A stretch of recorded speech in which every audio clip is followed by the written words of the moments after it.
আজ রবিবার, ছুটির দিন, তাই রান্নাবান্না একটু আলাদা। স্পেশাল কি রান্নাবান্না করে সবাইকে খাওয়ালাম সেটাই তোমাদের সাথে আজ শেয়ার করলাম। ভাতের পরে দিলাম সজনে শাক বড়ি দিয়ে ভাজা, আর দিচ্ছি চাল কুমড়োর ছেচকি, যেটা শুকনো লঙ্কা আর সর্ষে ফোড়ন দিয়ে ভেজেছি। আজ রবিবারের স্পেশাল মেনুতে ছিল তেলকই, যেটা বাটিতে সাজিয়ে দিচ্ছি। রান্নাঘর থেকে মাছওয়ালার হাঁকডাক শুনে বাইরে বেরিয়ে দেখলাম বেশ বড় বড় সাইজের কই মাছ মাথায় করে নিয়ে বিক্রি করছে। তার থেকেই নেওয়া এই জ্যান্ত কই মাছ বেশ বড় বড় সাইজের ছিল, সেটাই আজ তেলকই রান্না করেছি কিছুটা মাছ, আর কিছুটা মাছ রেখেও দিয়েছি।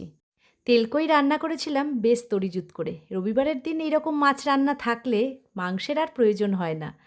এইভাবে আজকে রান্নাবান্নাটা সারলাম, আর সবশেষে পাতে দিলাম একটা কাঁচা লঙ্কা আর এক টুকরো গন্ধরাজ লেবু। এই ছিল আজকের রবিবারের লাঞ্চের মেনু। তোমাদের কেমন লাগলো জানিও। ভালো লাগলে লাইক, কমেন্ট, শেয়ার, সাবস্ক্রাইব করো। সবাই ভালো থেকো, সবাইকে ভালো রেখো। দেখা হচ্ছে আবার তোমাদের সাথে।